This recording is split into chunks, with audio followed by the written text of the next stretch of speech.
to the #1 home improvement YouTube channel in the entire world. I'm going to start today off by answering just a few questions about the magnificent masterpiece massive ceiling. #1, my nailing strips. They are glued and nailed directly under the roof rafters. So they've got a 2.5-inch nail that blasts through the lath and plaster into the roof rafters. It's also glued. Why didn't I use screws? Because this old school plaster is basically concrete. You cannot just screw a screw through this and go up into the roof rafters. It will just blow out, crack, and fall apart. And it would create a massive mess. I love massive things, but not massive messes. So that is why it's glued and nailed to the ceiling with 15 gauge nail. The next question, why didn't I just nail this to the plaster? You have to use a very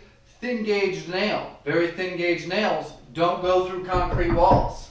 Only the 15 gauge nails do. And if I used a 15 gauge nail, it would have splintered this wood into a million pieces. If you try to shoot a 15 gauge nail through this tongue, it will just come popping off. I do not nail through the face, because then you have a bunch of nail holes on the ceiling. It looks like crap. You can just bite it right off with your teeth. Just imagine a 15 gauge nail going right straight through that. It blows these things right off. It's literally like a toothpick. You got any wood chips in my beard? I think the best question I had was what happens with changes in humidity when this wood expands and contracts. The 18 gauge nails that go through the tongue don't hold this wood up to the ceiling. They just hold it in place temporarily because there's a whole nother layer of glue. On these nailers here is a bead of glue. This goes up, gets tacked into place with an 18 gauge finish nail. This here is permanently adhered. It's like laminated to the ceiling. It's not going to be able to move. It's going to be held in place rock solid. With that said, if you have any wood in your house, say you have real wood doors, real wood floor, real wood ceiling, it will move at different times of the year. Real oak hardwood floors will get big gaps in them. In the summertime, they're all gone. Okay, well, enough of the wood. We're talking about this window here because I've got to put cabinets up.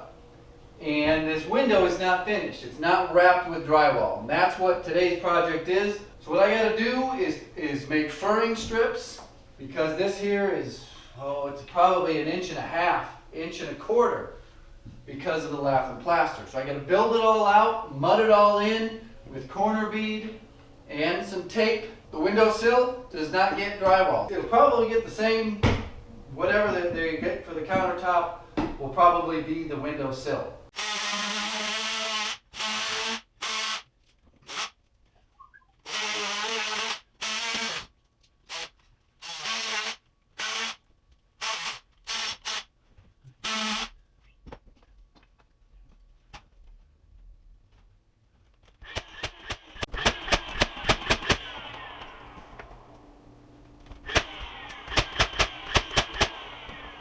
In here.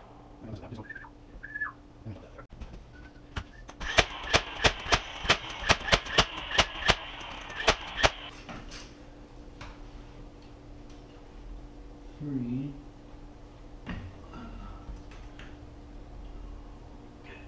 That's 3.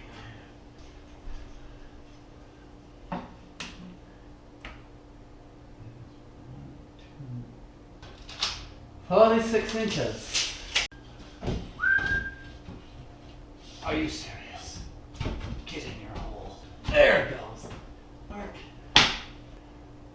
I'm gonna have to rasp that off a little. It actually works there, which is weird. I'll rasp it down. So when you cut a piece of drywall and it doesn't exactly fit, you can see my chalk line here. You might have a little bump there. I use a drywall rasp. I take this out and I rasp it down straight, and you can shave off your highs and even things out so that it fits perfect.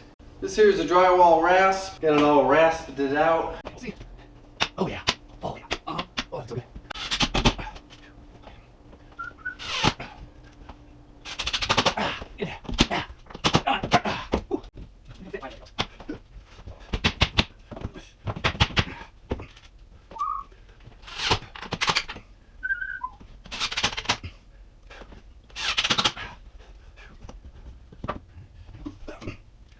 Left hand action here.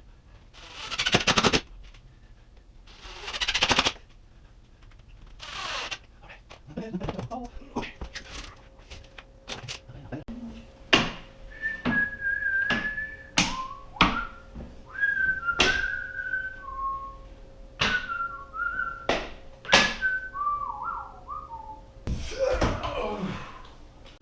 Fine. Woo, sure.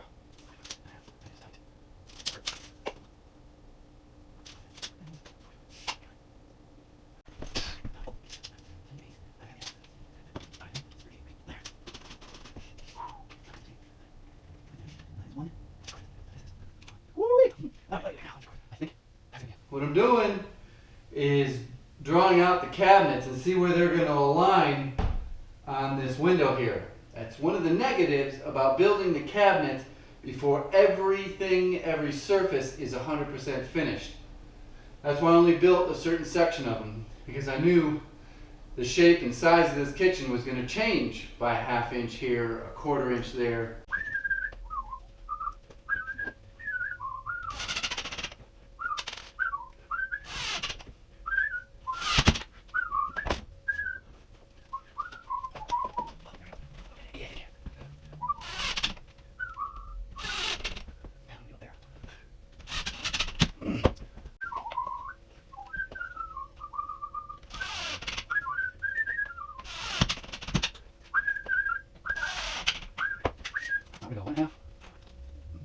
Oh, Handyman, my knees hurt for you.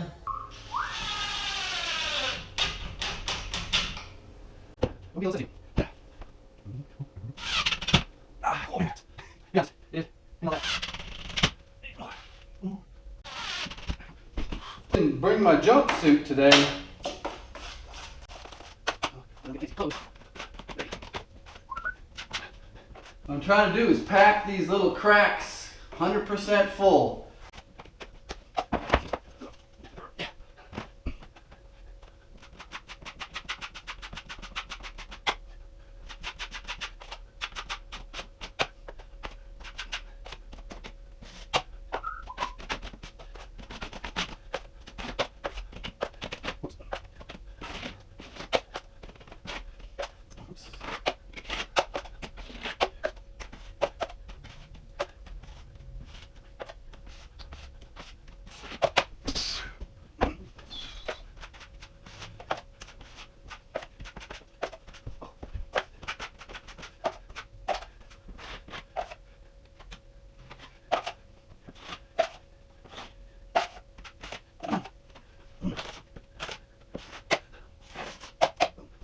Okay, a little bit of time has passed. It is hardened up, but not 100% hardened up. So what I'm going to do is just scrape off the highs.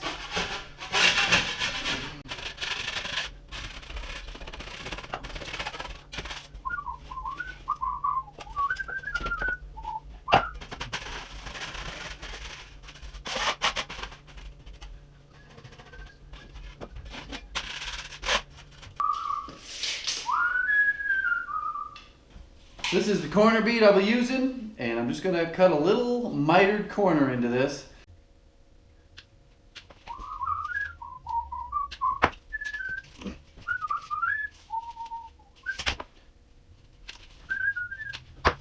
I'm going to pre-cut all my corners and my tape before I mix my mud.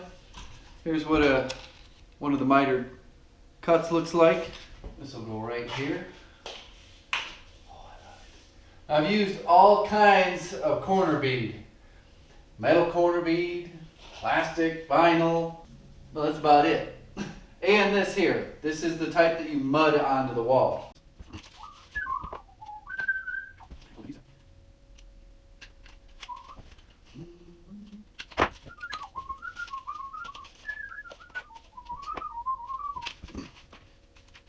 to give you a close-up example of what this looks like before I get it all mudded together. That's just me holding it up there in place. All gets mudded in. If you see any dents or anything wrong with your steel, you can bend that into the correct position.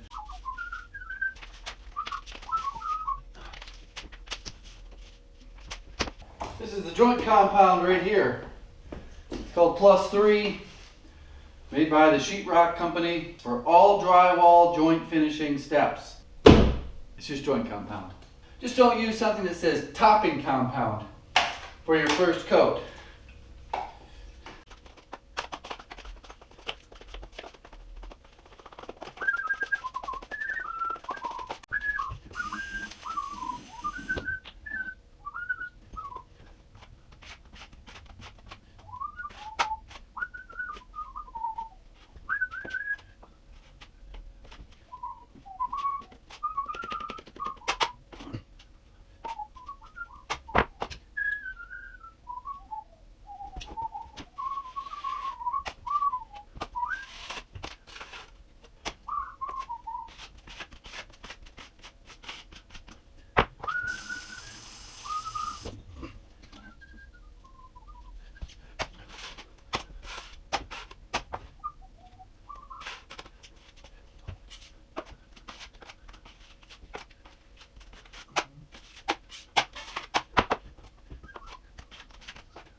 I'm going to put a link in the description and in one of these end card things that pops out to a video that has a lot of details on the different joint compounds and the different types of tape. I prefer paper tape, but in that video I go over the difference between paper tape and mesh tape. Make sure to click that link and go watch that video. Tomorrow, we install cabinets.